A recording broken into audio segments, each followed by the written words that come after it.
Having seen how to analyze risks using either the qualitative analysis method or the quantitative analysis method, let us now look at the risk responses that are available to us. The first of these is avoidance. Avoidance is used when the risk is too high for us to venture into any particular project or territory. Let us say that it is a project which requires technical knowledge about which we have no idea of, or it is in a geography which is politically unstable or where the legal rules are too complex for us to master and the risk is too high, then we might as well avoid taking up such projects. That could be your conclusion. So avoidance is the least risk approach. But that is not always feasible when you're conducting business. So let us see what are the other measures of risk response. The next is transference of risk. How do we transfer our risks to another party? So the most common of these is taking out insurance.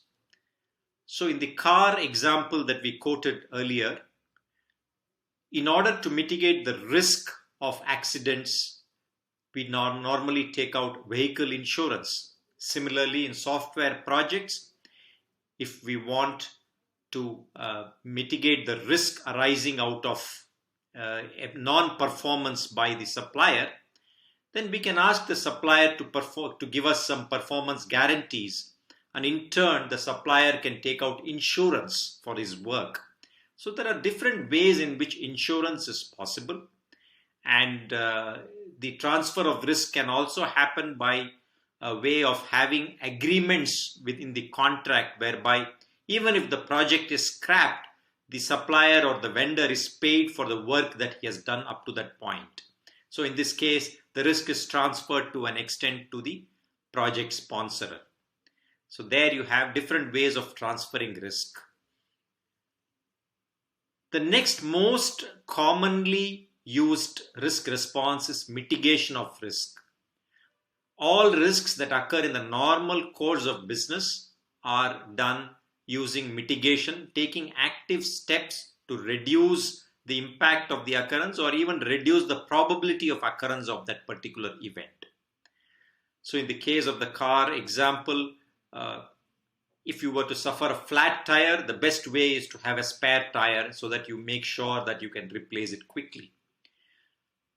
And in the case of anticipating resources not being up to the mark on a particular technical area, the best way is to give them training in advance.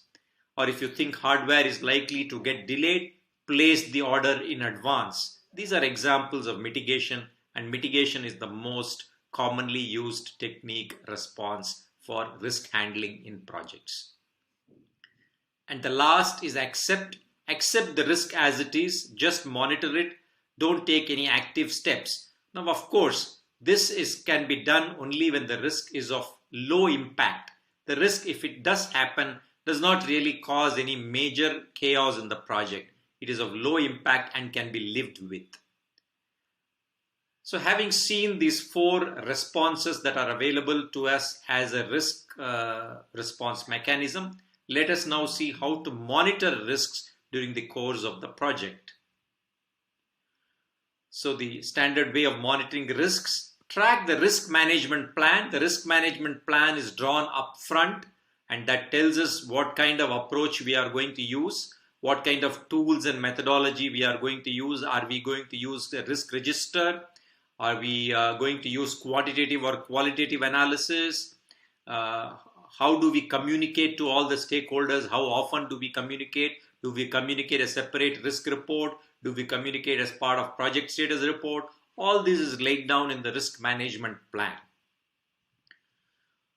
Risk register is a key tool for monitoring the risk. It lays out in detail each and every risk item. It also shows you the impact probability, the impact measure. It tells you who is responsible to take steps for addressing the risk, lowering its impact, by what date he has to take the action. So the entire details of the risk tracking is available, including the current status of that particular risk. Next, we also need to keep looking out for new risks as a result of developments within the project. We need to be aware that there could be some secondary risks which are arising due to actions taken during the course of the project, any residual risks which remain after addressing the main risk. So this is the monitoring aspect. And also, if any risk event does take place, we need to identify what actions have been taken or need to be taken, and we need to be alert to that. Now comes the important aspect of communicating and reporting risks in general. It is important that all stakeholders are made aware of what is the status of all the risks. Risk report, a summary of the report, especially for the top management, which has to be communicated, all key stakeholders. It should contain the risk, its impact, its current status, and how it is being handled. The next is the risk project status reporting. The detailed risk items and their current status should also go as part of the project status reporting. The risk report is a summary to the senior executives, while the risk register is a detailed document available for project management executives to be referred to at any point of time. Thus, risk management is a key component of all software project management. If this aspect is not addressed adequately and in a timely fashion, it is likely to cause considerable damage in terms of achieving the objectives of the project. Therefore, it is important that risk management is addressed adequately and in a timely fashion, and is a key element of good software project management in order to ensure project success. Thank you.